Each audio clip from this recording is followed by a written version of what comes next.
हाँ तो good morning guys. तो आज से हम एक नई सीरीज़ की शुरुआत कर रहे हैं और इस सीरीज़ में हम इंडियन पॉलिटी के बारे में जानेंगे जो कि यूपीएससी का एक इम्पॉर्टेंट सब्जेक्ट है। तो चलिए शुरू करते हैं।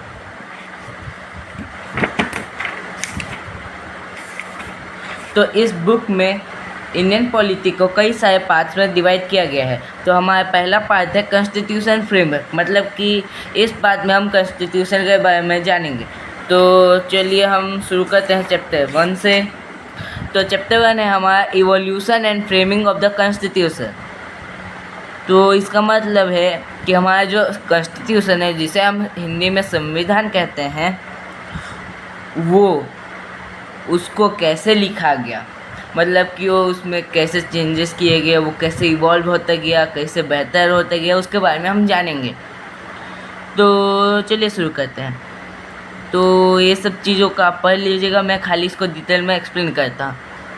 तो हमारा जो इंडियन कॉन्स्टिट्यूशन है वो दुनिया में सबसे लंबा लिखा गया कॉन्स्टिट्यूशन है और इसका जो डेवलपमेंट था वो ब्रिटिश टाइम से ही शुरू हो गया था। तो चलिए कुछ हिस्ट्री के बारे में जानते हैं। तो जो ईस्ट इंडिया कंपनी थी, जो कि एक ट्रेडिंग बॉडी थी जो हमारे इंडिया में ट्रेड करने के लिए आई थी, उसे दीवानी मिल गई थी बंगाल, बिहार और उड़ीसा की बैटल ऑफ बुक्सार के बाद, जो कि 1765 में हुई थी।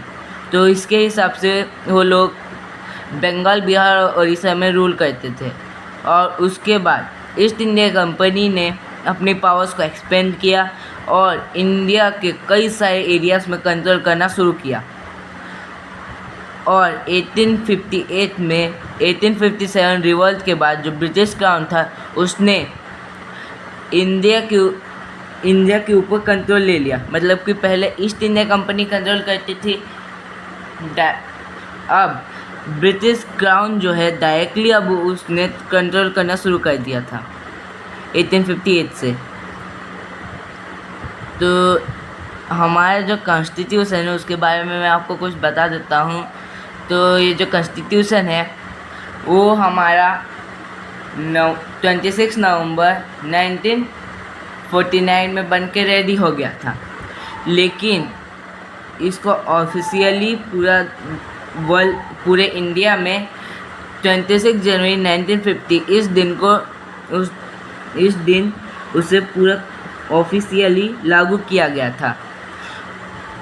तो बहुत लोगों के मन में ये सवाल आ रहा होगा कि जब वो बन तो गया था 26 नवंबर में, लेकिन उसे अलाउ मतलब कि उसको इम्प्लीमेंट किया गया था 26 जनवरी को। तो इसके पीछे भी एक बहुत इम्पोर्टेंट रीज़न है।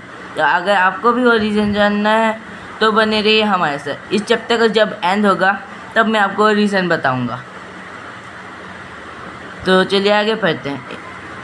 तो हमारे जो इंडियंस थे उन्होंने इंडिपेंडेंस पाने के लिए बहुत स्ट्रगल किया और फिर बाद में ब्रिटिश जो गवर्नमेंट थी उसने धीरे धीरे पावर्स को इंडियंस के हाथों में ट्रांसफ़र करना शुरू कर दिया था। और फिर बाद में इंडियंस को ये रियलाइज़ हुआ कि इंडिपेंडेंस पाने के बाद हम इंडिया को गवर्न कैसे करेंगे, मतलब कि इंडिया को चलाएंगे कैसे। तो इसी से कॉन्स्टिट्यूएंट असेंबली फॉर्म करने का क्वेश्चन रेज हुआ।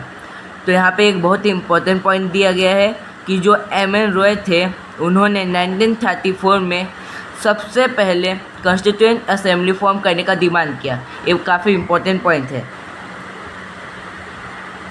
तो उस टाइम पे कॉन्स्टिट्यूएंट असेंबली और इंडियन इंडिपेंडेंस को करने के लिए कई सारे डेवलपमेंट्स किए गए थे और बहुत सारे एक्ट्स भी लाए गए थे ब्रिटिश गवर्नमेंट के द्वारा, जिससे आज की जो चल रही है हमारी गवर्नमेंट, उसका जो फाउंडेशन था उस टाइम पे रखा गया था। तो यहाँ पे इवोल्यूशन ऑफ इंडियन कॉन्स्टिट्यूशन दिया गया है, जिसका शुरुआत 1773 के रेगुलेटिंग एक्ट से 1947 के इंडियन इंडिपेंडेंस एक्ट तक थी। तो 1773 के रेगुलेटिंग एक्ट से हमारा जो इंडियन कॉन्स्टिट्यूशन था उसका इवोल्यूशन शुरू हो गया था और उसका एंड हुआ था 1947 के इंडियन इंडिपेंडेंस एक्ट से। तो चलिए हम सभी जितने भी ब्रिटिश गवर्नमेंट के द्वारा एक्ट्स लाए गए थे उसके बारे में पढ़ते हैं। तो पहला एक्ट है हमारा रेगुलेटिंग एक्ट 1773 का। तो ये जो रेगुलेटिंग एक्ट है वो ब्रिटिश गवर्नमेंट के द्वारा सबसे पहला एक्ट था जो उन्होंने लाया था, ताकि वो ईस्ट इंडिया कंपनी से पूरे इंडिया में रूल कर सके। और ये क्लियर कर दिया गया था कि ब्रिटिश पार्लियामेंट जो थे उनके पास पूरा राइट्स था इंडियंस के लिए रूल्स वगैरह बनाने का। और इस एक्ट से जो बंगाल के गवर्नर थे उन्हें बंगाल का गवर्नर जनरल बना दिया गया था। वो इंडिया के गवर्नर जनरल नहीं बने थे, वो सिर्फ बंगाल के गवर्नर जनरल बने थे। और एक एग्जीक्यूटिव काउंसिल भी बनाई गई थी ताकि वो जो गवर्नर जनरल बंगाल थे उन्हें असिस्ट कर सके, उन्हें आइडियाज़ वगैरह दे सके। तो उस टाइम पे उस एग्जीक्यूटिव काउंसिल में 4 मेंबर्स थे।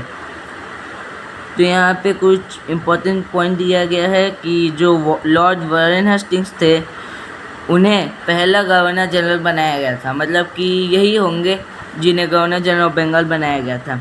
और इस एक्ट से तो जो सुप्रीम कोर्ट था उसका इस्टेब्लिशमेंट किया गया था कलकत्ता में।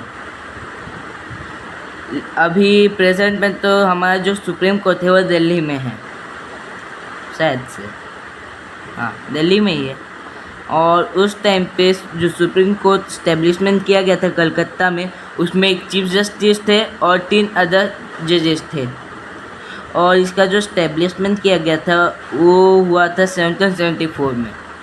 तो एक इम्पोर्टेंट क्वेश्चन बन सकता है कि when was the establishment of first supreme court in India. तो इसका आंसर होगा 1774। 1774 को इंडिया के कलकत्ता में फर्स्ट सुप्रीम कोर्ट स्टैब्लिश किया गया था। और जो सर एलिजा इम्फे थे उन्हें chief justice of this court, उस टाइम पे चीफ जस्टिस ऑफ कोर्ट के पद के लिए उन्हें अपॉइंट किया गया था, सर एलिजा इम्फे को। तो जो गवर्नर जनरल ऑफ बंगाल थे उन्हें जो बाकी गवर्नर्स थे मद्रास और बॉम्बे के, उनसे सुप्रीम बना दिया गया था। और जो कोर्ट ऑफ डायरेक्टर्स थे उन्हें रिवेन्यू, मिलिट्री और सिविल अफेयर्स के लिए ब्रिटिश गवर्नमेंट को रिपोर्ट करने का उनको ऑर्डर मिला था।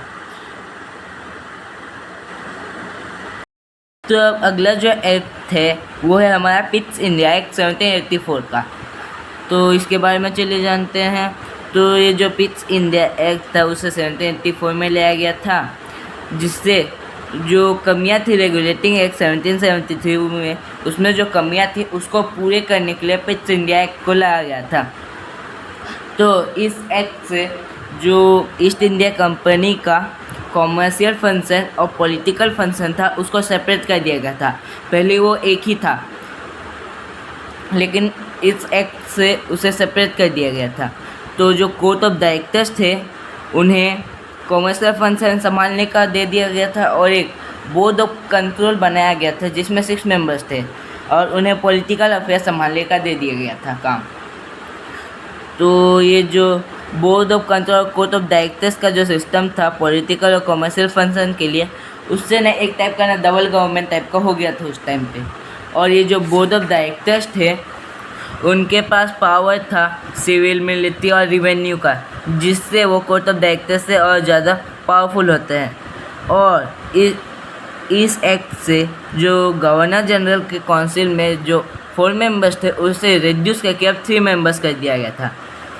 तो अब चलिए हम चार्टर एक्ट के बारे में जानते हैं। तो ये जो चार्टर एक्ट है उसे 1813 में लाया गया था। तो ये जो चार्टर एक्ट था 1813 का, तो इससे ना जो ईस्ट इंडिया का कंपनी का जो ट्रेड था इंडिया के साथ उसे बंद कर दिया गया था, ताकि दूसरे जो ब्रिटिश ट्रेडर्स है वो भी ट्रेड कर सके।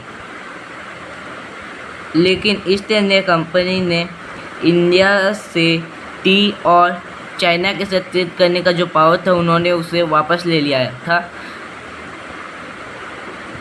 और इस एक्ट से ना जो क्रिश्चियन माइजनरीज थे, मतलब कि जो क्रिश्चियन धर्म का जो प्रचार वगैरह करते थे, उन्हें इंडिया में अलाउ कर दिया गया था वर्क करने के लिए।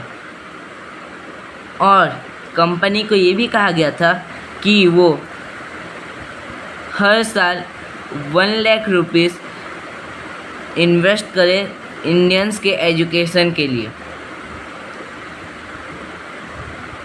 और इस एक्ट से ये भी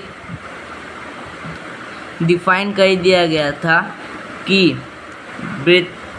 जो इंडिया का असली कंट्रोल है वो ब्रिटिश क्राउन के पास है, और ये जो ईस्ट इंडिया कंपनी है वो सिर्फ एक एजेंट के तौर पे काम कर रही है। तो अगली वीडियो में हम चार्टर एक्ट के बारे में जानेंगे, लेकिन ये चार्टर एक्ट होगा 1833 का, और बाकी सभी एक्ट्स के बारे में भी जानेंगे। तो तब तक के लिए बने रहिए हमारे साथ। बाय।